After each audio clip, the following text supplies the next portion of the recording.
Hello everyone, BPSC 67th री exam होने में अभी जस्ट 1 मंथ टाइम बाकी है और इस एग्ज़ाम में मोर देन 6 लाख स्टूडेंट्स शामिल होने जा रहे हैं। स्टूडेंट्स की इतनी बड़ी भीड़ में प्रीलिम्स क्वालिफाई करना इतना आसान काम नहीं है।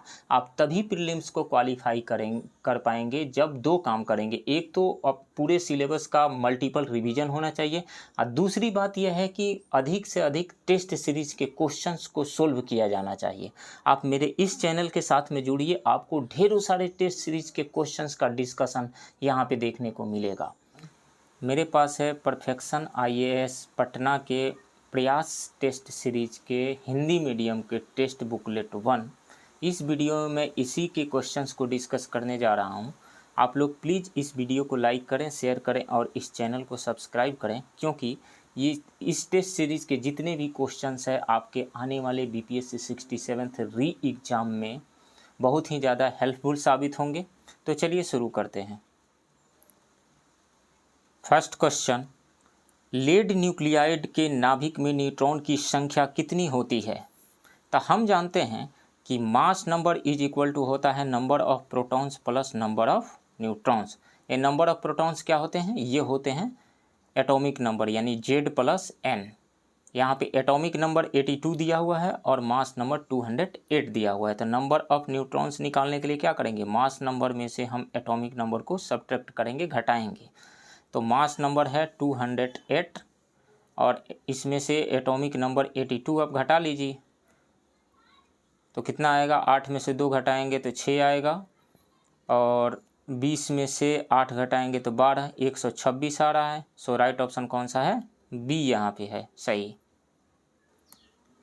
नेक्स्ट, किसी विलयन का पीएच मान 6 से 9 में बदल जाता है तो H प्लस आयन की सांद्रता क्या हो जाएगी? 9 गुना बढ़ेगी, 9 गुना घटेगी, 10 गुना बढ़ेगी या 1000 गुना घटेगी? तो हम जानते हैं कि pH इज इक्वल टू होता है, pH इज इक्वल टू होता है minus log of hydrogen ion concentration. तो यदि pH का वैल्यू 6 है तो हाइड्रोजन आयन का कंसंट्रेशन जो हो जाएगा वो हो जाएगा आपको 10⁻⁻6 और यदि pH 9 है तो हाइड्रोजन आयन का कंसंट्रेशन हो जाएगा 10⁻⁹। पहले 10⁻⁻6 कंसंट्रेशन था, अब 10⁻⁹ कंसंट्रेशन हो गया है, यानी घट गया है। कितना? 1/1000 टाइम्स घटा है। 1/1000 1/1000 गुना ये घटा है। तो ऑप्शन डी सही हो जाएगा यहाँ से। नेक्स्ट, किसी विशेष क्षेत्र में कृत्रिम वर्षा उत्पन्न करने के लिए किए गए क्लाउड सीडिंग में निम्नलिखित में से किस रसायन का उपयोग किया जाता है? तो देखिए, कहीं पर भी वर्षा होने के लिए आर्टिफिशियल हो या नेचुरल हो, बादल का बनना जरूरी है और बादल बनने के लिए हाइग्रोस्कोपिक न्यूक्लियस यानी आर्द्रताग्राही नाभिकों का मौजूद होना वहाँ पे ज़रूरी है। आर्द्रताग्राही नाभिक का मतलब क्या हुआ? जैसे धूलकण हो गया या कोई अदर केमिकल एलिमेंट का वहाँ पे रहना बहुत ही ज़रूरी है। तो इसके लिए सिल्वर आयोडाइड, पोटेशियम आयोडाइड और सॉलिड कार्बन डाइऑक्साइड यानी ड्राई आइस जिसको सूखा बर्फ कहा जाता है, ये 3 चीज़ों का उपयोग किया जाता है। ये आर्द्रताग्राही है।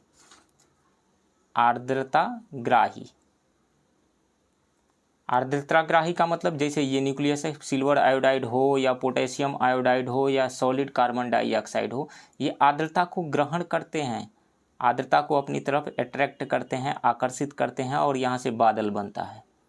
और बादल जब बन जाता है तो इसका कंडेंसेशन जब होता है तो उसका वेट वजन बढ़ जाता है। वजन बढ़ जाने का अर्थ उसको अपनी तरफ, पृथ्वी अपनी तरफ गुरुत्वाकर्षण बल से खींच लेती है और वहीं वर्षा के बूंद में नीचे आ जाता है। तो इन तीनों का उपयोग किया जाता है। सो राइट ऑप्शन यहाँ पे ई है। अगला प्रश्न है, गामा किरण का नामकरण किसने किया था? तो गामा किरण की खोज पॉल बिलार्ड ने किया था, लेकिन उसका नामकरण रदरफोर्ड ने किया था। सो यहाँ पे राइट ऑप्शन सी है। अगला प्रश्न, किसी प्रतिरोधक का अनुप्रस्थ काट का क्षेत्रफल बढ़ाने पर प्रतिरोध क्या होता है? बढ़ता है, घटता है या रिमेन सेम रहता है? तो प्रतिरोध का फॉर्मूला क्या होता है? रेसिस्टेंस R प्रतिरोध का। R इज इक्वल टू होता है रो L बाई ए। रो क्या है? रेजिस्टिविटी, और L क्या है? लेंथ। A क्या है? यही अनुप्रस्थ काट का क्षेत्रफल है, क्रॉस सेक्शनल एरिया A है। तो एरिया को यदि हम बढ़ाते हैं, A को बढ़ाएंगे तो ओवरऑल वैल्यू घटेगा ना, तो R का वैल्यू क्या होगा? घटेगा। तो किसी प्रतिरोधक का अनुप्रस्थ काट का क्षेत्रफल बढ़ाने पर प्रतिरोध घटता है। राइट ऑप्शन कौन सा है? बी है। अगला प्रश्न, गुरुत्वीय त्वरण के संबंध में निम्न में से कौन सा कथन असत्य है? तो इस प्रश्न का उत्तर देने के लिए सबसे पहले हम गुरुत्वीय त्वरण का फॉर्मूला जानते हैं। G is equal to small g is equal to होता है Gm by R square. R क्या है? पृथ्वी की त्रिज्या है, और m क्या है? पृथ्वी का द्रव्यमान है। तो मतलब ये रहा कि g का वैल्यू जो है r पे निर्भर करता है, r पे डिपेंड करता है। मतलब r यदि बढ़ेगा तो g का वैल्यू घटेगा। अब इसके ऑप्शन पे हम आते हैं। ऑप्शन ए है, भूमध्य रेखा पर g का मान न्यूनतम होता है और ध्रुवों पर g का मान अधिकतम होता है। इसको समझते हैं। जैसे पृथ्वी है, पृथ्वी बिल्कुल गोल स्फेरिकल शेप की है नहीं, है फ्लैट है। कहाँ पे दबी हुई है? ध्रुवों पे दबी हुई है। तो ध्रुवों पे जब दबी हुई है, मान लीजिए कुछ इस तरीक़े से पृथ्वी का शेप है, तो ध्रुवों पे जब दबी हुई है तो यहाँ पे त्रिज्या का वैल्यू कम है। तो जहाँ पे त्रिज्या का वैल्यू कम होगा वहाँ पे जी का वैल्यू अधिक होगा। तो ध्रुवों पर त्रिज्या का वैल्यू कम है तो उस जी का मान अधिकतम होता है, ये सही है। और इक्वेटर यानी विषुवत रेखा कहिए या भूमध्य रेखा पर त्रिज्या का वैल्यू ज़्यादा है, इसका ये त्रिज्या का वैल्यू ज़्यादा है। तो त्रिज्या का वैल्यू ज़्यादा होने की वजह से जी का वैल्यू क्या होगा? कम होगा, न्यूनतम होगा। तो ये भी सही है। भूमध्य रेखा पर जी का मान न्यूनतम होता है, ये सही है। ध्रुव पर जी का मान अधिकतम होता है, ये भी सही है। जी का मान पृथ्वी की त्रिज्या पर निर्भर करता है, बिल्कुल फॉर्मूला ही बता रहा है। G is equal to Gm by R square, यानी जी का मान जो है पृथ्वी के त्रिज्या पर निर्भर करता है, व्युत्क्रमानुपाती है आर स्क्वायर की। डी, पृथ्वी की घूर्णन गति बढ़ने से जी का मान बढ़ता है। पृथ्वी का घूर्णन गति यदि बढ़ जाए तो जी का मान बढ़ेगा या घटेगा, इसको समझते हैं। जैसे मान लीजिए ये अर्थ है, अपने अक्ष के चारों तरफ ये घूर्णन कर रही है। तो घूर्णन कर रही है तो यहाँ पे मान लीजिए हम यहाँ पे बैठे हुए हैं, बिहार के किसी जगह पे बैठे हुए हैं। तो एक तो अर्थ का ग्रेविटेशनल फोर्स यानी गुरुत्वाकर्षण बल पृथ्वी के सेंटर की ओर लग रहा है, जो उसको बांध करके रखा हुआ है। दूसरा, जब खुद ऑब्जर्वर मोशन में हो यानी गति को अनुभव करने वाला खुद गति में हो, तो उस पर एक केंद्र से बाहर की ओर सेंट्रीफ्यूगल फोर्स लगता है, अपकेंद्र बल जिसको कहा जाता है, अपकेंद्र बल लगता है। अपकेंद्र बल का फॉर्मूला क्या होता है? F इज इक्वल टू होता है m omega square into R होता है अपकेंद्र बल का formula, m omega square into R. तो ओमेगा का वैल्यू यदि बढ़ेगा तो अपकेंद्र का बल भी तो बढ़ेगा ना। तो अपकेंद्र बल का वैल्यू जब बढ़ जाएगा तो पृथ्वी की ओर, जो पृथ्वी के सेंटर की ओर लगने वाला जो बल है वो घटेगा। तो जब बल घटेगा तो स्मॉल जी क्या है? एक एक्सेलरेशन है, एक त्वरण है, उसका मान भी घटेगा। लेकिन ऑप्शन में कह रहा है कि पृथ्वी की घूर्णन गति बढ़ने से जी का मान बढ़ता है, गलत है। पृथ्वी की घूर्णन गति बढ़ने से जी का मान घटेगा, बढ़ेगा नहीं। तो ये डी ऑप्शन जो है ये ऑप्शन सही नहीं है। और हमें चुनना कौन सा था? निम्न में से कौन सा कथन असत्य है? तो असत्य जो है वो डी है। तो राइट ऑप्शन जो होगा यहाँ पे वो डी होगा। अगला प्रश्न, सेल्सियस पैमाने पर 176 डिग्री फ़ारेनहाइट का मान होता है। तो डिग्री सेल्सियस और फ़ारेनहाइट को रिलेट करने वाला जो फॉर्मूला है वो होता है C is equal to F minus 32 बटा 9 इंटू 5। तो F के जगह पर आप रख दीजिए 176 माइनस 32 बटा 9 इंटू 5। आप इसको कैलकुलेट करेंगे तो आएगा 80 आएगा। तो 80 डिग्री सेल्सियस होगा। So right option is C here. Next, Henry में क्या मापा जाता है? विद्युत चालकता नहीं, ऊष्मा नहीं, चुंबकीय क्षेत्र नहीं, विद्युत प्रेरकत्व यानी इलेक्ट्रिकल इंडक्टेंस, उसका इंग्लिश होता है इलेक्ट्रिकल इंडक्टेंस। इंडक्टेंस, इसको मेजर किया जाता है किस में, हेनरी में। तो सही ऑप्शन कौन सा होगा, बी होगा। अगला प्रश्न, आइंस्टीन ने किसे आधुनिक विज्ञान का जनक कहा है। तो आइंस्टीन ने आधुनिक विज्ञान का जनक गैलीलियो को कहा था। सो यहाँ पे ऑप्शन ए है। इनको आधुनिक विज्ञान का जनक क्यों कहा, क्योंकि कोपरनिकस ने पहले कहा था, सबसे पहले कोपरनिकस एक ऐसे इंसान थे जिन्होंने कहा था कि सूर्य जो है स्थिर है, पृथ्वी उसके चारों तरफ चक्कर लगा रही है। इस बात को प्रूफ जो किए थे, प्रमाणित किए थे गैलीलियो दूरबीन के आविष्कार करने के बाद। तो गैलीलियो को आइंस्टीन ने आधुनिक विज्ञान का जनक यानी पिता कहा था। सो यहाँ पे ऑप्शन ए सही है। अगला प्रश्न, विद्युत विभवांतर को मापने वाले यंत्र को क्या कहते हैं। तो विद्युत विभवांतर यानी पोटेंशियल डिफरेंस यानी वोल्टेज को मापने वाला जो यंत्र है वो वोल्टमीटर होता है। सो ऑप्शन डी यहाँ पे सही होगा।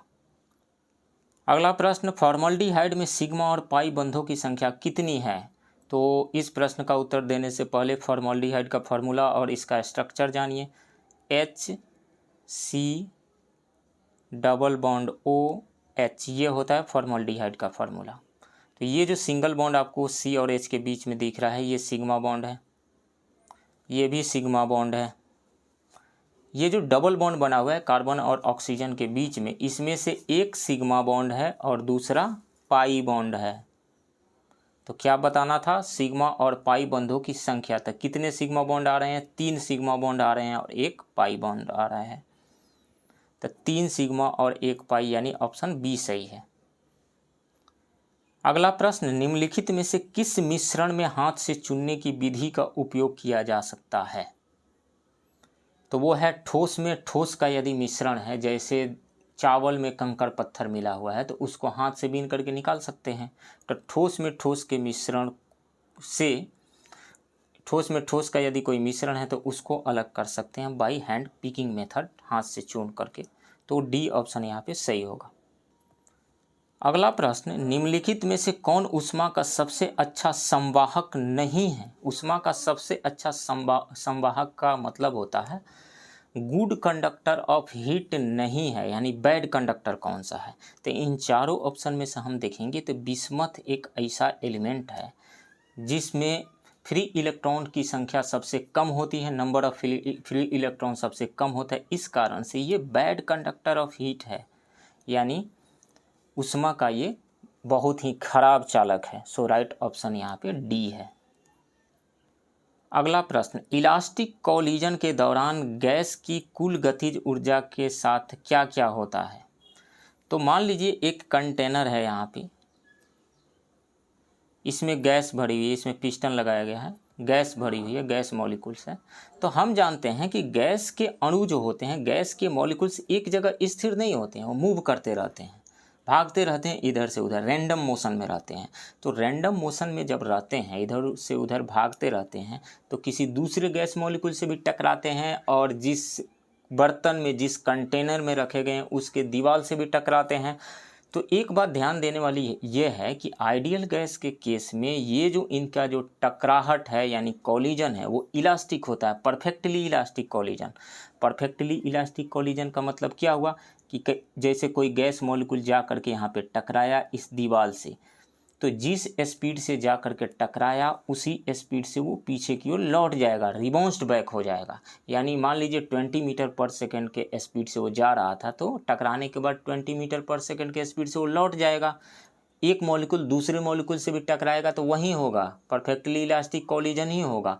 यानी स्पीड तो नहीं बदल रहा है ना, तो स्पीड नहीं बदल रहा है तो काइनेटिक एनर्जी यानी गतिज ऊर्जा का सूत्र क्या होता है, हाफ mv²। हाफ mv² भी हमेशा सेम रह रहा है, नहीं बदल रहा है। तो काइनेटिक एनर्जी यानी गतिज ऊर्जा क्या होगी, नहीं बदलेगी, कांस्टेंट रहेगी। तो गतिज ऊर्जा जो होगी वो अपरिवर्तित रहती है। सो राइट ऑप्शन यहाँ पे सी है। अगला प्रश्न, निम्नलिखित में से कौन एंटीपायरेटिक्स है। एंटीपायरेटिक्स दवाओं का उपयोग होता है शरीर के दर्द को कम करने के लिए और बुखार को कम करने के लिए। तो इन ऑप्शंस में से हम देखते हैं तो एस्पिरिन एक एंटीपायरेटिक है, पायरोमिडीन भी एंटीपायरेटिक है, क्रोसिन भी एंटीपायरेटिक है, लेकिन सल्फामेथ्नोन नीलमाइड ये जो है सल्फा ड्रग है, तो इसमें से 3 ऑप्शन सही आ रहे हैं, तो more than one correct option वाला ई सही होगा। अगला प्रश्न, प्रोटॉन के संबंध में निम्न में से कौन सा कथन सत्य है? यह प्रकृति में धन आवेशित होता है, बिल्कुल इस पे पॉजिटिव चार्ज होता है, ये सही है। इनमें शून्य आवेश होता है, शून्य आवेश कहाँ होता है? पॉजिटिव चार्ज होता है, शून्य आवेश नहीं होता है, इतना होता है 1.6 × 10⁻⁻19 कूलम पॉजिटिव चार्ज होता है, धन आवेश होता है। प्रोटॉन की खोज गोल्डस्टीन ने की थी। देखिए, न्यूक्लियस के अंदर पॉजिटिव चार्ज होता है, इसकी खोज गोल्डस्टीन ने की थी, यानी थ्रू कैथोड रे एक्सपेरिमेंट के माध्यम से इन्होंने न्यूक्लियस के अंदर पॉजिटिव चार्ज होता है इसकी खोज की थी। कहीं कहीं कहा जाता है कि प्रोटॉन नाम जो रदरफोर्ड ने दिया था, तो हम इसको सही मान लेते हैं। प्रोटॉन की खोज यानी न्यूक्लियस के अंदर पॉजिटिव चार्ज की खोज जो है गोल्डस्टीन ने की थी, हम इसको सही मानते हैं, सही मान लेते हैं, तो ये सही है। इसमें 1 इकाई धन आवेश होता है, ये भी बिल्कुल सही है, 1 इकाई धन आवेश। देखिए, इलेक्ट्रॉन पे जो चार्ज होता है 1.6 × 10⁻⁻19 कूलम नेगेटिव, इसको 1 यूनिट चार्ज माना जाता है, 1 इलेक्ट्रॉनिक चार्ज माना जाता है। तो प्रोटॉन पे कितना चार्ज है?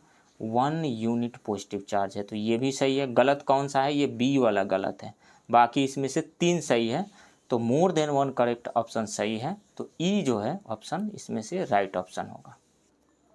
अगला प्रश्न, रोज मेटल में निम्न में से कौन से तत्व होते हैं? तो इसमें बिस्मथ होता है, टीन होता है और लेड होता है, सीसा। सो इसमें से बी ऑप्शन सही है। अगला प्रश्न, धातु कर्म संक्रियाओं का सही क्रम कौन सा है? तो सबसे पहले ओर जो होता है उसका एक्सट्रैक्शन होता है, उसके बाद कंसंट्रेशन होता है, उसके बाद रोस्टिंग होती है, उसके बाद कैल्सिनेशन होता है। अब मेटल जो प्राप्त हो गया उसमें कोई अशुद्धि है, तो उस अशुद्धि को दूर करने के लिए उसका इलेक्ट्रोलिसिस होता है, तो राइट ऑप्शन यहाँ पे ए है। अगला प्रश्न, निम्नलिखित में से कौन सा असत्य फल नहीं है? असत्य फल नहीं है मतलब सत्य फल कौन सा है? तो सत्य फल आम होता है, इसमें बीज पाया जाता है, सीड पाया जाता है, ये सत्य फल है। काजू नहीं है, सेब नहीं है, लौकी नहीं है, सो राइट ऑप्शन यहाँ पे ए होगा। अगला प्रश्न, दालचीनी मसाला पौधे के किस भाग से प्राप्त होता है? तो दालचीनी मसाला अंदर के छाल से प्राप्त होता है, आंतरिक छाल से, तो बी ऑप्शन यहाँ पे सही होगा। अगला प्रश्न, प्याज एक क्या है? संशोधित तना है, संशोधित जड़ है, संशोधित फूल है या जड़ है? तो यह एक संशोधित तना है, ऑप्शन ए सही होगा। अगला प्रश्न, दांतों और हड्डियों के निर्माण में प्रभावी विटामिन है? तो दांतों या हड्डियों के निर्माण में प्रभावी जो विटामिन है, यानी हड्डियों को मजबूत करने वाला जो विटामिन है वो विटामिन डी होता है, कैल्सीफिरॉल। सो यहाँ पे डी ऑप्शन सही है। अगला प्रश्न, निम्नलिखित में से किस अकशेरुकी जंतु में उत्सर्जन तंत्र के रूप में नाल प्रणाली होती है? कैनाल सिस्टम होता है, तो वो होता है स्पंज में, यहाँ पे सही ऑप्शन ए होगा। अगला प्रश्न, यूरिया का रासायनिक सूत्र क्या है? तो यूरिया का जो फॉर्मूला होता है CONH2 का होल ट्वाइस, इसका मतलब हो गया CH4N2O,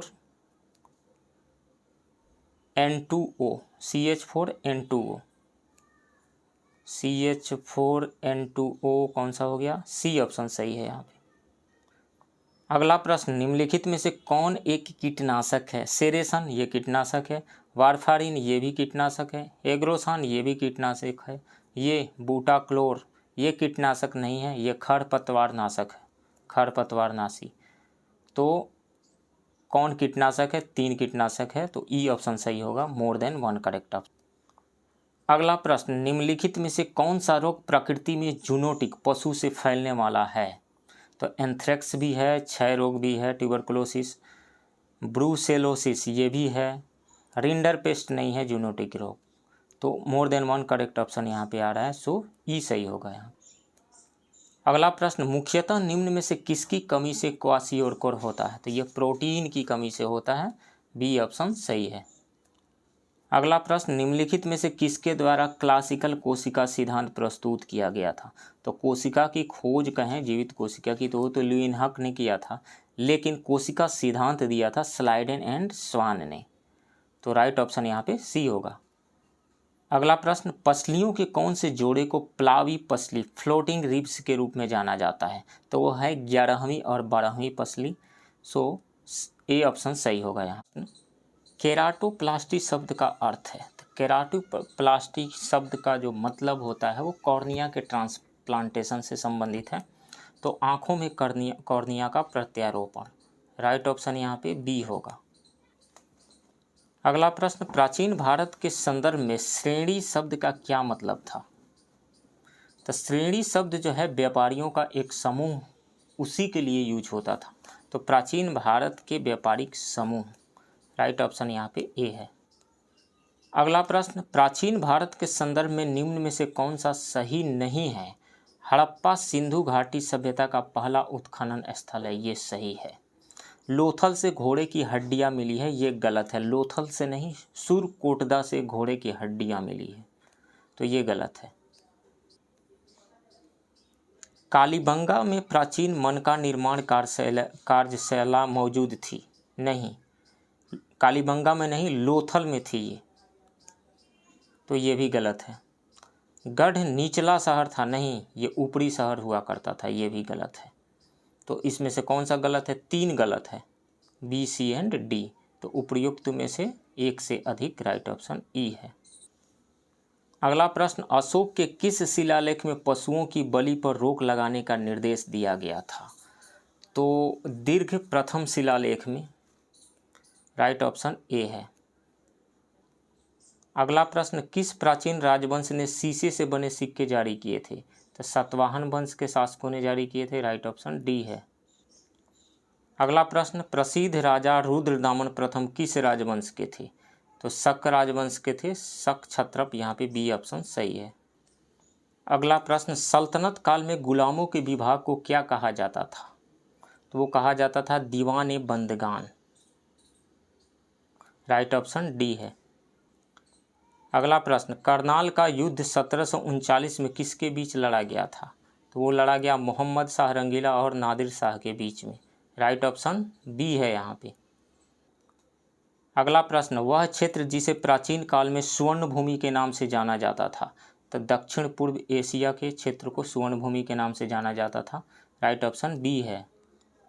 अगला प्रश्न, यह रंगीन पत्थरों या अर्धकीमती पत्थरों को पत्थर के आधार में जोड़ने की एक विधि है जो अक्सर फारसी कलाकृति से प्रेरित ज्यामितीय या फूलों के पैटर्न में होती है। यह किससे संबंधित है? इसे पच्चीकारी कहा जाता है, जिसकी शुरुआत शाहजहां ने की थी। सो राइट ऑप्शन ए है। नेक्स्ट, भारत में सूफीवाद की नक्शबंदी परंपरा किसके द्वारा शुरू की गई थी? तो नक्शबंदी परंपरा की शुरुआत बहाउद्दीन नक्शबंद बुखारी ने की थी। मतलब इनकी स्थापना, नक्शबंदी परंपरा की स्थापना जो है बहाउद्दीन नक्शबंद बुखारी ने की थी, लेकिन भारत में इसकी शुरुआत बाकी बिल्लाह ने किया था। सो राइट ऑप्शन सी है। अगला प्रश्न, निम्नलिखित में से कौन विदेशी यात्री सबसे पहले भारत में आया था? टैबर्नियर। टैबर्नियर जो है शाहजहां और औरंगजेब के दरबार में 1641 से 1687 के बीच में आया था। पीटर मुंडी शाहजहां के शासनकाल में 1630 से 1634, 1630 से 34 के बीच में आया था। ये कब आया था? ये आया था 1641 से 87, 1641 से 87 के बीच में। जेमेली केरेरी बीजापुर में 1695 से 1699, 1695 से 1699 के बीच आया था। और बर्नियर जो है औरंगजेब के शासनकाल में 1658 से 1668, 1658 से 68 के बीच में आया था। तो सबसे पहले कौन सा आया था? पीटर मुंडी आया था 1630 से 1634 के बीच में शाहजहां के शासनकाल में। सो राइट ऑप्शन यहाँ पे बी होगा। अगला प्रश्न, फैजाबाद में 1857 के विद्रोह का नेतृत्व किसने किया? तो मौलवी अहमदुल्लाह ने किया था। राइट ऑप्शन बी है। अगला प्रश्न, अंग्रेजों के खिलाफ आंदोलन की क्रांतिकारी पद्धति पर आधारित प्रसिद्ध उपन्यास पाथेर डाबी किसने लिखा था? तो इसको लिखा था शरत चंद्र चट्टोपाध्याय ने। ये उपन्यास पहली बार 1926 में छपा था। ये पाथेर डाबी नाम के एक गुप्त समाज के बारे में इस उपन्यास में लिखा गया है, जो अंग्रेजों को भारत से हटाना चाहता था। So right option is C here. अगला प्रश्न, 1759 में बेदरा की प्रसिद्ध लड़ाई अंग्रेजों ने किसके खिलाफ लड़ी थी? तो ये लड़ाई हुई थी अंग्रेज और डचों के बीच में। सो राइट ऑप्शन इज सी। अगला प्रश्न, बंगाल में शासन की दोहरी व्यवस्था को किसके द्वारा समाप्त किया गया था? शुरुआत किया था रॉबर्ट क्लाइव ने, लेकिन समाप्त किया वारेन हेस्टिंग्स ने 1772 में। सो राइट ऑप्शन बी है यहाँ पे। अगला प्रश्न, 1830 में सिंगफोस का आदिवासी विद्रोह किसके नेतृत्व में हुआ था? असम में हुआ था ये, निरांग फिदू के नेतृत्व में। राइट ऑप्शन डी है। अगला प्रश्न, एसएस बंगाल निम्नलिखित में से किससे संबंधित थे? 1851 में फर्दुंजी नैरोजी और एसएस बंगाली द्वारा बॉम्बे में पारसी धार्मिक सुधार संघ की स्थापना की गई थी। तो ये किससे संबंधित थे? पारसी धर्म सुधार आंदोलन से संबंधित थे। सो राइट ऑप्शन यहाँ पे बी है। अगला प्रश्न, मराठी पत्रकारिता का जनक किसे माना जाता है? 6 जनवरी 1832 को पहले मराठी समाचार पत्र दर्पण का प्रकाशन आरंभ हुआ और इसे मराठी पत्रकार दिवस के रूप में जाना जाता है। आचार्य बाल शास्त्री जांभेकर ने इसे शुरू किया था, इसलिए उनको मराठी पत्रकारिता के पिता के रूप में जाना जाता है। किनको? बाला शास्त्री जांभेकर को। सो राइट ऑप्शन यहाँ पे सी है। अगला प्रश्न, 1887 में भारतीय सामाजिक सम्मेलन की स्थापना किसने की? भारतीय सामाजिक सम्मेलन की स्थापना एमजी रनादे और रघुनाथ राव ने की। यह वस्तुतः भारतीय राष्ट्रीय कांग्रेस का समाज सुधार प्रकोष्ठ था। इसका पहला अधिवेशन दिसंबर 1887 में मद्रास में हुआ था। सो 2 लोगों ने मिलकर के इसकी स्थापना की, एमजी रनादे और रघुनाथ राव ने। तो मोर देन 1 करेक्ट ऑप्शन है, सो ई सही होगा। अगला प्रश्न, मणिपुर के मोइरंग में भारतीय मुख्य भूमि पर पहली बार आईएनए झंडा किसने फहराया? तो भारतीय राष्ट्रीय सेना के कर्नल शौकत मलिक ने 14 अप्रैल 1944 को पहली बार भारतीय धरती पर तिरंगा फहराया था। किसने? शौकत मलिक ने। राइट ऑप्शन ए है यहाँ पे। अगला प्रश्न, 1935 के भारत सरकार अधिनियम के संदर्भ में किसने कहा हमें सभी ब्रेक और बिना इंजन वाली कार प्रदान की गई थी? तो जवाहरलाल नेहरू ने 1935 का अधिनियम को कहा कि हमें अनेक ब्रेक और बिना इंजन वाली कार प्रदान की गई थी। उन्होंने इसे दास्ता का चार्टर भी कहा था। तो राइट ऑप्शन कौन सा हो जाएगा? डी, जवाहरलाल नेहरू। अगला प्रश्न, निम्नलिखित में से किसे भारत छोड़ो आंदोलन के दौरान बिहार के छपरा में तिरंगा फहराने के लिए जेल में डाला गया था? 19 अगस्त 1942 को शांति देवी की अध्यक्षता में एक सभा का आयोजन किया गया और बाद में बिहार के छपरा में तिरंगा फहराने पर सरस्वती देवी और शारदा देवी को जेल भेज दिया गया। सो इसमें से ऑप्शन डी सही है। नेक्स्ट, बिहार में जनजातीय परिषद की स्थापना 1938 में किसके नेतृत्व में हुई थी? तो वो ये हुई थी थियोडोर सोरेन के नेतृत्व में। राइट ऑप्शन डी है। अगला प्रश्न, खरवार आदिवासी विद्रोह के नेता कौन थे? तो खरवार आदिवासी विद्रोह के नेता भागीरथ माझी थे। राइट ऑप्शन बी है। अगला प्रश्न, मुंगेर स्थित जमालपुर रेल कारखाना की स्थापना कब की गई थी? तो ये एशिया की पहली रेल कारखाना थी। इसकी स्थापना 1862 में हुई थी। राइट ऑप्शन सी है। बिहार में होम रूल लीग की स्थापना कब हुई थी? तो 16 दिसंबर 1916 को मौलाना मजहरुल हक के नेतृत्व में हुई थी। सो राइट ऑप्शन ए है यहाँ पे। नेक्स्ट, भारत अंतर्राष्ट्रीय शांति और सुरक्षा को बढ़ावा देने के लिए गुटनिरपेक्षता और पंचशील की नीति का पालन कर रहा है, जो किसके तहत निहित है? तो इंडियन कॉन्स्टिट्यूशन का आर्टिकल 51 अनुच्छेद 51 जो है इंडियन फॉरेन पॉलिसी का बेस है, फाउंडेशन है। सो राइट ऑप्शन जो होगा यहाँ पे बी होगा, अनुच्छेद 51। अगला प्रश्न, आय और स्थिति की असमानता को कम करने के लिए निम्नलिखित में से किस संशोधन अधिनियम ने राज्य के नीति निर्देशक सिद्धांत को संशोधित किया? तो वो था 44वां संशोधन अधिनियम 1978।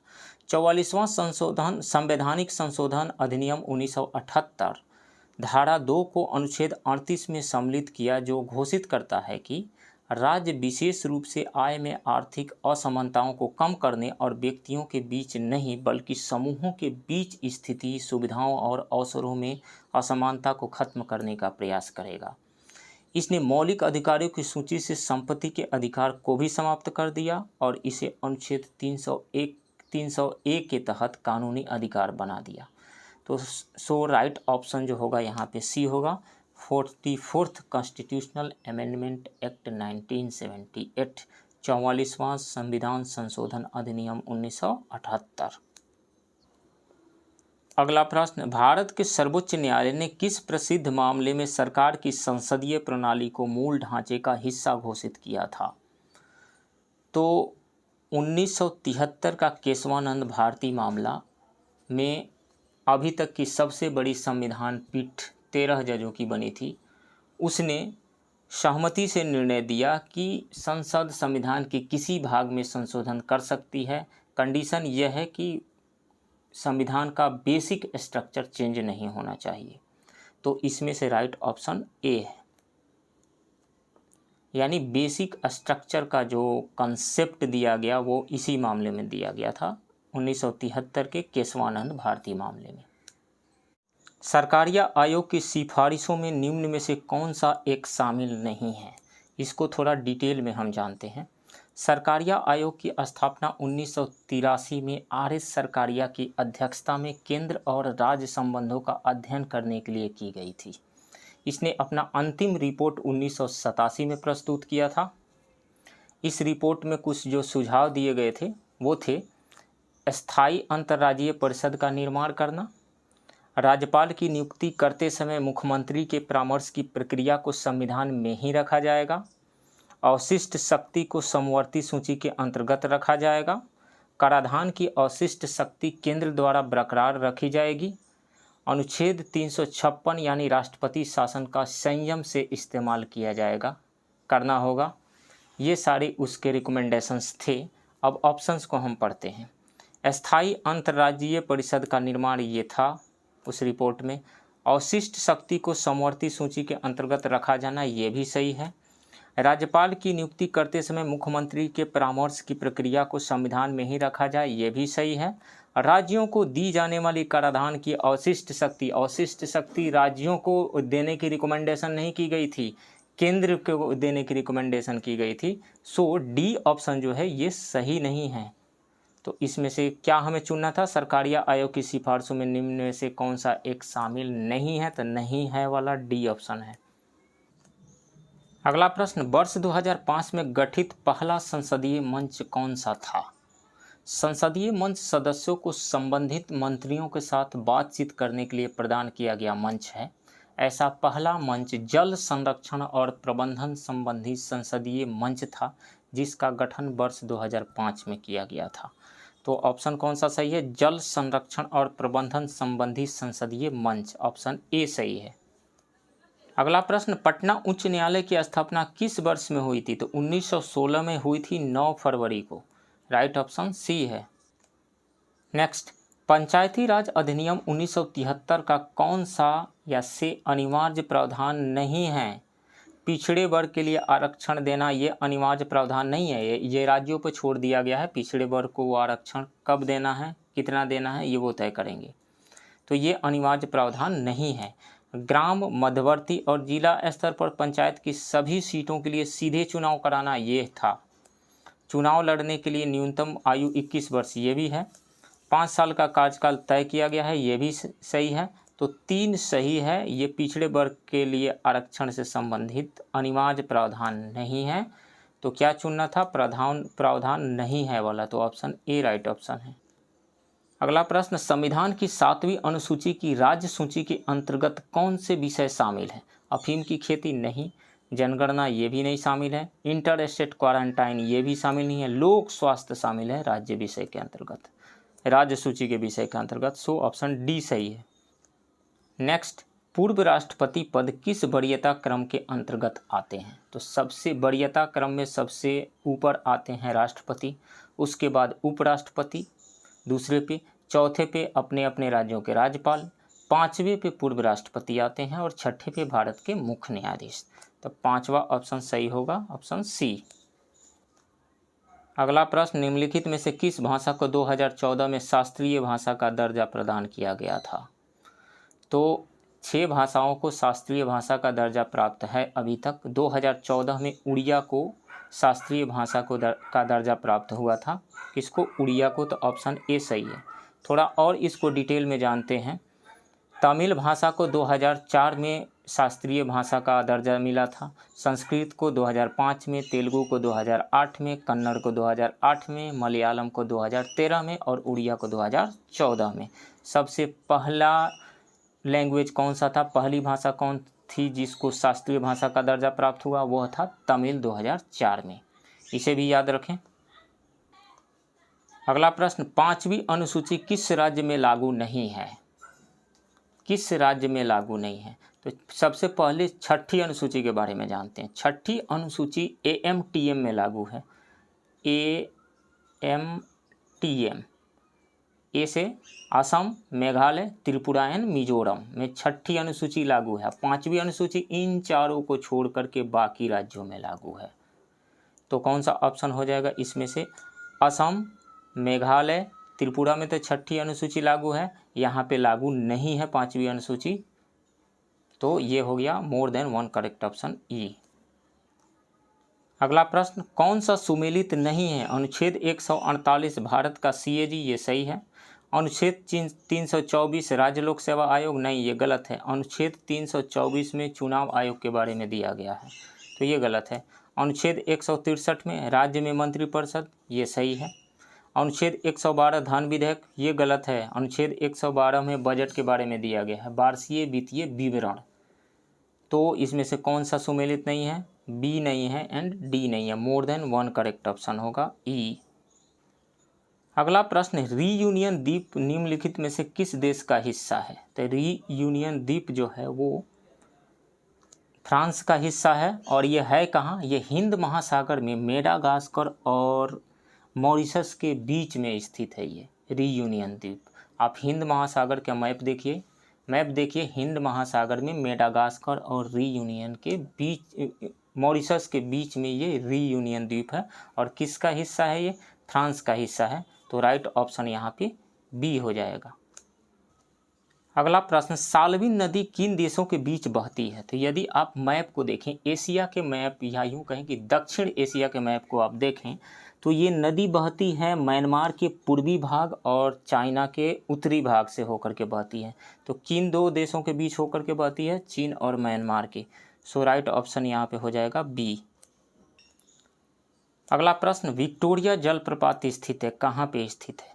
तो विक्टोरिया जलप्रपात जो है जाम्बिया और जिम्बाब्वे के बीच की सीमा से होकर के बहने वाली एक नदी है, जाम्बेजी नदी, इसी पर स्थित है। तो राइट ऑप्शन यहाँ पे कौन सा हो जाएगा? बी होगा यहाँ पे, जिम्बाब्वे। अगला प्रश्न, निम्नलिखित में से किस देश को विश्व का लौंग का कटोरा कहा जाता है? तो जंजीबार के पेम्बा द्वीप को विश्व के लौंग का कटोरा कहा जाता है। राइट ऑप्शन बी है। अगला प्रश्न, कौन सा देश भू आबद्ध लैंडलॉक्ड देश नहीं है? मैसेडोनिया एक लैंडलॉक्ड देश है, बुरुंडी भी लैंडलॉक्ड देश है, युगांडा भी लैंडलॉक्ड देश है। लेकिन यूनान यानी ग्रीस को आप देखें तो ग्रीस एक तो पहली बात है मेडिटेरेनियन सी में है। ग्रीस के यदि आप मैप देखें तो ग्रीस के पश्चिम में आयोनियन सी है, पूर्व में एजियन सी है और ये मेडिटेरेनियन सी में है। तो ग्रीस के तीनों तरफ से जल है, तीनों तरफ से जल से घिरा हुआ यह क्षेत्र है यूनान। तो यह एक लैंडलॉक्ड देश तो है ही नहीं। सो राइट ऑप्शन बी है यहाँ पे। अगला प्रश्न, कौन सी एक ठंडी महासागरीय धारा है? गल्फ स्ट्रीम ठंडी महासागरीय धारा है, गिनी धारा भी ठंडी है, अगुलहास धारा ये भी ठंडी महासागरीय धारा है, लेकिन फॉकलैंड जो धारा है ये गर्म महासागरीय धारा है। सो कौन सी एक ठंडी महासागरीय धारा है? सॉरी, गल्फ स्ट्रीम गर्म महासागरीय धारा है, गिनी धारा भी गर्म महासागरीय धारा है, अगुलहास धारा भी गर्म महासागरीय धारा है, लेकिन फॉकलैंड धारा जो है एक ठंडी महासागरीय धारा है। सो राइट ऑप्शन यहाँ पे बी होगा। अगला प्रश्न, अनातोलिया पठार कहाँ स्थित है? तो ये तुर्की में स्थित है, राइट ऑप्शन ए है। मैप देखिए इसके लिए। अगला प्रश्न, निम्नलिखित में से कौन से राज्य में कॉफ़ी का उत्पादन होता है? तो गोवा कॉफ़ी के लिए प्रसिद्ध तो है ही नहीं कॉफ़ी उत्पादन के लिए। केरल में होता है, कर्नाटक में होता है, तमिलनाडु में भी होता है। तो more than one correct option यहाँ पे आ रहा है, ई सही है। अगला प्रश्न, भारत में सोयाबीन का सबसे बड़ा उत्पादक राज्य कौन है? तो सोयाबीन उत्पादन में मध्य प्रदेश और महाराष्ट्र का दबदबा है। कुल उत्पादन में 89% योगदान इन्हीं दो स्टेट का है। बाकी में आते हैं राजस्थान, आंध्र प्रदेश, कर्नाटक, छत्तीसगढ़ और गुजरात। सो यहाँ पे राइट ऑप्शन कौन सा हो जाएगा? मध्य प्रदेश, ए। अगला प्रश्न, कुडनकुलम परमाणु ऊर्जा केंद्र कहाँ स्थित है? तो ये तमिलनाडु में स्थित है, राइट ऑप्शन ए है। अगला प्रश्न, कौन सी भारत की लिग्नाइट कोयला खदान नहीं है? तो इसमें से मेहसाणा गुजरात ये लिग्नाइट कोयला खदान नहीं है, बाकी ये लिग्नाइट कोयला खदानें हैं। पलाना राजस्थान, नेवेली तमिलनाडु, सोनारी राजस्थान, मेहसाणा गुजरात ये लिग्नाइट कोयला खदान नहीं है, राइट ऑप्शन डी है यहाँ पे। Next, Bursar hydroelectric power project किसकी सहायक नदी पर है? तो ये है चिनाब नदी के सहायक नदी पर है, राइट ऑप्शन ए है। अगला प्रश्न, निम्नलिखित में से कौन सिंधु नदी की सहायक नदी नहीं है? श्योक सिंधु नदी की सहायक नदी है, जस्कर भी है, सीगर भी है, लेकिन हेमवती कावेरी नदी की सहायक नदी है। सो कौन नहीं है? सी। अगला प्रश्न, राजमहल पहाड़ियों की सबसे ऊंची चोटी है? तो पारसनाथ है राजमहल पहाड़ियों की सबसे ऊंची चोटी, ऑप्शन सी सही है। अगला प्रश्न, 2011 की जनगणना के अनुसार किस राज्य में अनुसूचित जनजाति की संख्या सबसे अधिक है? तो अनुसूचित जनजाति की संख्या मध्य प्रदेश में सबसे अधिक है, उसके बाद स्थान आता है ओडिशा का। तो राइट ऑप्शन यहाँ पे है ए। अगला प्रश्न, बिहार का कौन सा जिला नेपाल के साथ सीमा साझा नहीं करता है? पश्चिम चंपारण, मधुबनी, सीतामढ़ी ये सभी नेपाल के साथ सीमा साझा करते हैं, लेकिन औरंगाबाद जो है ये दक्षिणी बिहार में पड़ता है, तो ये कहाँ से सीमा साझा करेगा? सो राइट ऑप्शन सी होगा यहाँ पे। अगला प्रश्न, करैल केवाल मिट्टी का प्रकार बिहार के किस जिले में प्रचुर मात्रा में पाया जाता है? तो यह रोहतास जिले में प्रचुर मात्रा में पाया जाता है। करैल केवाल मिट्टी बनावट में चिकनी और क्षारीय प्रकृति की होती है। अगला प्रश्न, बिहार के किस जिले में अनुसूचित जनजाति की संख्या सबसे कम है? तो शिवहर में अनुसूचित जनजाति की संख्या सबसे कम है। अगला प्रश्न, बिहार के दक्षिण पूर्वी क्षेत्र को कोपेन वर्गीकरण के अनुसार किस रूप में वर्गीकृत किया गया है? तो AW रूप में वर्गीकृत किया गया है, राइट ऑप्शन बी है। अगला प्रश्न, सारण सिंचाई परियोजना को किस नदी से पानी मिलता है? तो ये गंडक नदी से पानी मिलता है, राइट ऑप्शन डी होगा। अगला प्रश्न, बिहार का कौन सा जिला चाय बागान के लिए जाना जाता है? तो किशनगंज है जो पश्चिम बंगाल से सटा हुआ जिला होगा, वहीं जाना जाएगा, राइट ऑप्शन सी है। अगला प्रश्न, सिमलीपाल बायोस्फीयर रिजर्व कहाँ स्थित है? तो ये ओडिशा में स्थित है, राइट ऑप्शन सी है। अगला प्रश्न, जैविक अंतःक्रिया जिसमें एक प्रजाति को लाभ होता है और दूसरी प्रजाति तटस्थ रहती है कहलाती है इनको, मतलब एक प्रजाति को लाभ और दूसरे प्रजाति को न तो लाभ और हानि होता है, उसको सहभोजवाद यानी कमेंसलिज्म कहा जाता है। So right option is A here. निम्न में से कौन सा एक मुद्रास्फीति के कारणों में शामिल नहीं है? मुद्रा आपूर्ति में वृद्धि, ये मुद्रास्फीति को बढ़ाएगा। बचत की प्रवृत्ति, बचत करने से मुद्रास्फीति नहीं बढ़ता है, खर्च करने से बढ़ता है, तो ये तो सही नहीं है। राजकोषीय घाटे में वृद्धि, ये भी मुद्रास्फीति को बढ़ाएगा। उपभोग करने की प्रवृत्ति में वृद्धि, ये भी मुद्रास्फीति को बढ़ाएगा। कौन नहीं बढ़ाएगा? बचत करने की प्रवृत्ति नहीं बढ़ाएगा, तो वहीं चुनना है। सो राइट ऑप्शन बी है।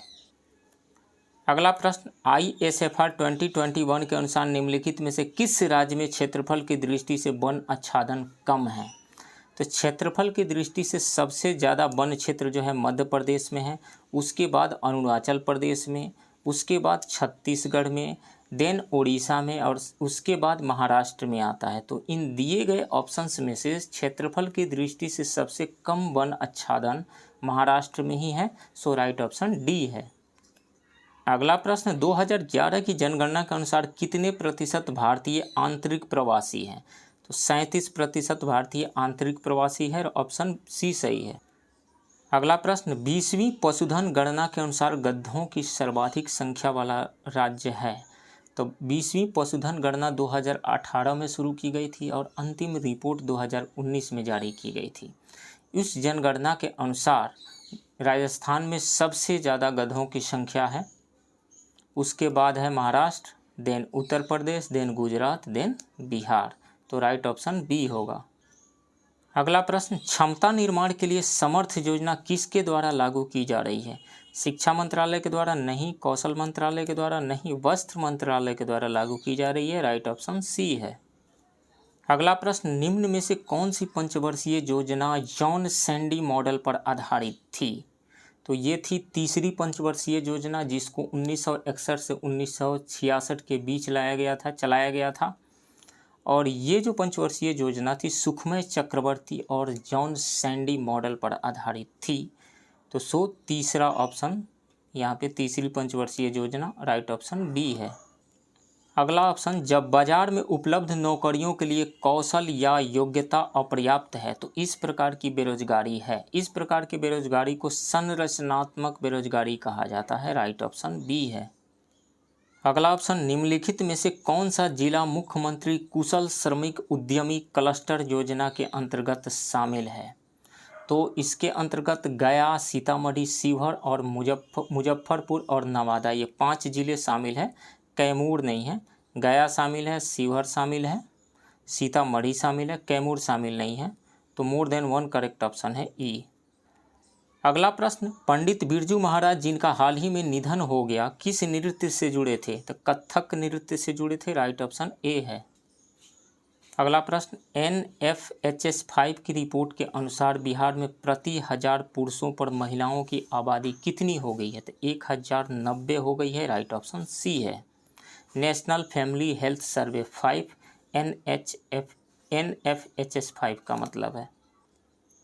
अगला प्रश्न, बिहार के अनुभव राज को श्री ग्यासीराम गोयल सम्मान से किस श्रेणी में सम्मानित किया गया है? तो उनको सम्मानित किया गया है हिंदी भाषा बाल साहित्य के क्षेत्र में। ऑप्शन बी राइट ऑप्शन है। अगला प्रश्न, गणतंत्र दिवस परेड में किस राज्य ने सर्वश्रेष्ठ झांकी पुरस्कार जीता? तो उत्तर प्रदेश ने जीता था। राइट ऑप्शन सी है। अगला प्रश्न, बिहार का पहला रबर बांध किस नदी पर स्थित होगा? तो यह फल्गु नदी पर स्थित होगा। राइट ऑप्शन बी है।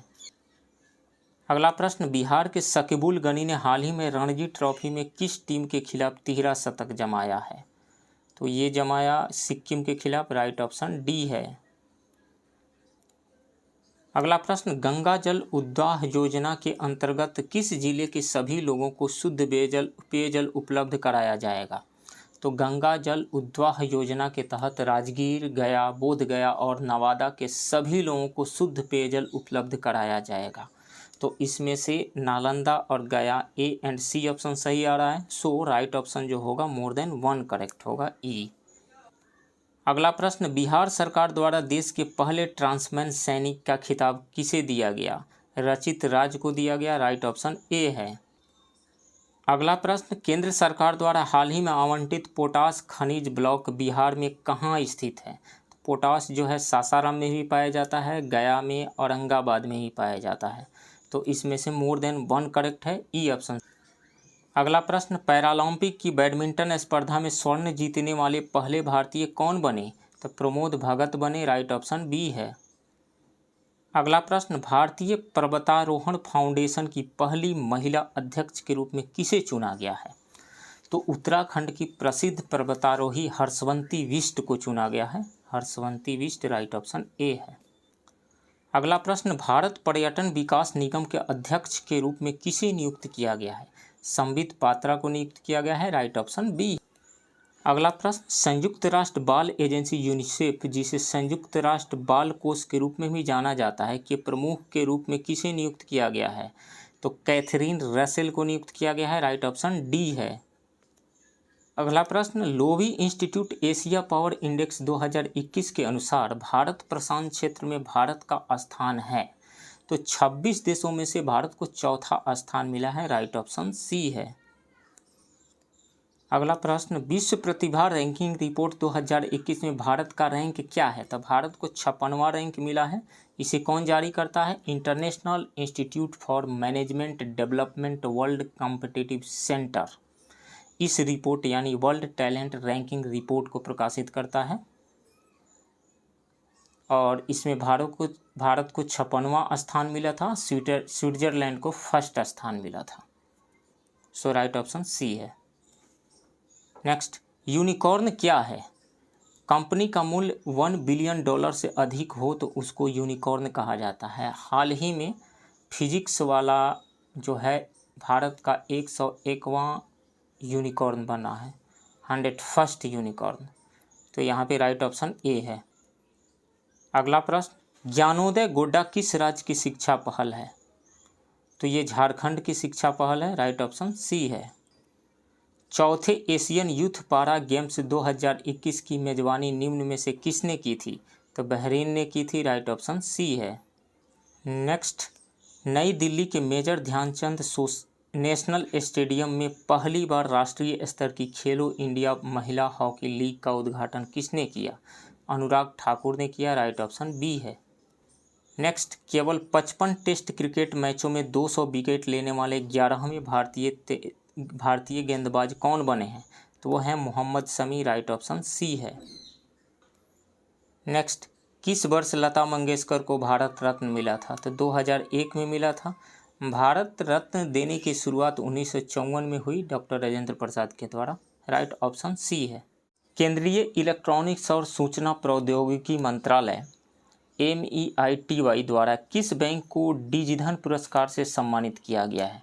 तो वो है Karnataka Bank, right option B है। नेक्स्ट, टाइम पत्रिका में 2021 पर्सन ऑफ द ईयर के रूप में किसे नामित किया गया है? तो एलन मस्क को किया गया है, राइट ऑप्शन ए है यहाँ पे। नेक्स्ट, राष्ट्रीय प्रदूषण नियंत्रण दिवस कब मनाया जाता है? राष्ट्रीय प्रदूषण नियंत्रण दिवस हर साल 2 दिसंबर को मनाया जाता है। 2 दिसंबर को किस लिए मनाया जाता है? 1984 में भोपाल गैस त्रासदी में मारे गए लोगों के जीवन को स्मरण करने के लिए इस दिन को राष्ट्रीय प्रदूषण नियंत्रण दिवस के रूप में मनाया जाता है, राइट ऑप्शन बी है। नेक्स्ट, मानवाधिकार दिवस हर साल 10 दिसंबर को मनाया जाता है। 2021 की थीम क्या थी? तो थीम थी समानता, असमानताओं को कम करना, मानवाधिकारों को आगे बढ़ाना, ऑप्शन ए राइट ऑप्शन है। नेक्स्ट, हाल ही में केंद्रीय मंत्री डॉक्टर जितेंद्र सिंह ने सुशासन सप्ताह अभियान का उद्घाटन किया जिसकी थीम थी, उसकी थीम थी प्रशासन गांव की ओर, राइट ऑप्शन ए है। अगला प्रश्न, सैन्य अभ्यास कुबेरिन 21 का 11वां संस्करण भारत और किसके बीच आयोजित किया गया था? तो ये भारत और मालदीव के बीच आयोजित किया गया था, राइट ऑप्शन डी है। Next, at home in the universe आत्मकथा के लेखक कौन है? इसके लेखक हैं Balkrishna Madhur, at home in the universe के लेखक, राइट ऑप्शन सी है। नेक्स्ट, पर्यटन को बढ़ावा देने के लिए अहरबल महोत्सव का आयोजन कहाँ किया गया? तो ये जम्मू और कश्मीर में किया गया, राइट ऑप्शन बी है। नेक्स्ट, कैम्ब्रिज डिक्शनरी का वर्ड ऑफ द ईयर 2021 क्या है? तो ये है परसिवरेंस कहिए, उसका हिंदी होता है दृढ़ता, राइट ऑप्शन बी है। नेक्स्ट, निम्नलिखित में से कौन सा भारतीय त्यौहार यूनेस्को द्वारा हाल ही में अमूर्त सांस्कृतिक विरासत की सूची में जोड़ा गया है? तो वो है कोलकाता का Durga Puja, right option B है। नेक्स्ट, भारत का पहला अंतर्राष्ट्रीय आर्बिट्रेशन और मध्यस्थता केंद्र international arbitration and mediation centre कहाँ स्थापित किया गया? तो ये तेलंगाना के नानक रामगुडा यानी हैदराबाद के नानक रामगुडा में स्थापित किया गया, राइट ऑप्शन ए है। नेक्स्ट, किस देश ने दुनिया का पहला पृथ्वी विज्ञान उपग्रह गुआंगमू लॉन्च किया? नाम ही से पता चल रहा है चीन ने लॉन्च किया, राइट ऑप्शन ए है। नेक्स्ट, संयुक्त अंतर्राष्ट्रीय सौर गठबंधन में शामिल होने वाला 101वां देश कौन है? इंटरनेशनल सोलर अलायंस में शामिल होने वाला 101वां देश है USA, United State of America. Option B सही। नेक्स्ट, 2021 में भारत को प्रेषित धन रेमिटेंसेस का सबसे बड़ा स्रोत कौन सा देश था? वो है USA, United State of America. India में हर साल लगभग 87 बिलियन यूएस डॉलर जो है वो रेमिटेंसेस आते हैं और सबसे बड़ा स्रोत है यूएसए। इसमें से 87 बिलियन यूएस डॉलर में से आधे से ज़्यादा गल्फ कंट्रीज से आते हैं, इसे भी याद रखिए। नेक्स्ट, कौन सा देश दुनिया का पहला बिटकॉइन सिटी बनाने की योजना बना रहा है? तो वो है El Salvador. Right option B है। नेक्स्ट, विश्व का पहला तैरता हुआ शहर किस देश में बनने जा रहा है? तो दक्षिण कोरिया में बनने जा रहा है। 2025 तक इसे पूरा करने का लक्ष्य रखा गया है। राइट ऑप्शन ए है। नेक्स्ट, उत्तम बीज पोर्टल किस राज्य द्वारा शुरू किया गया है? तो ये हरियाणा के द्वारा शुरू किया गया है। राइट ऑप्शन बी है। नेक्स्ट, सालजोंग है, ये मेघालय की गारो जनजाति के सूर्य देव हैं, सूर्य भगवान। राइट ऑप्शन ये। नेक्स्ट, सफल safe and fast agriculture loan योजना किसके द्वारा शुरू की गई है? तो भारतीय स्टेट बैंक ने पांडिचेरी कोऑपरेटिव दुग्ध उत्पादक संघ लिमिटेड के साथ एक समझौता ज्ञापन पर हस्ताक्षर किए हैं, जिसके तहत डेयरी किसानों को 3 लाख रुपये तक का ऋण दिया जाएगा। तो इसमें से SBI राइट ऑप्शन है ए। नेक्स्ट, नारकोटिक्स कंट्रोल ब्यूरो के महानिदेशक के रूप में किसे नियुक्त किया गया है? तो सत्यनारायण प्रधान को नियुक्त किया गया है। ये 31 अगस्त 2024 तक अपने पद पर बने रहेंगे। राइट ऑप्शन ए है।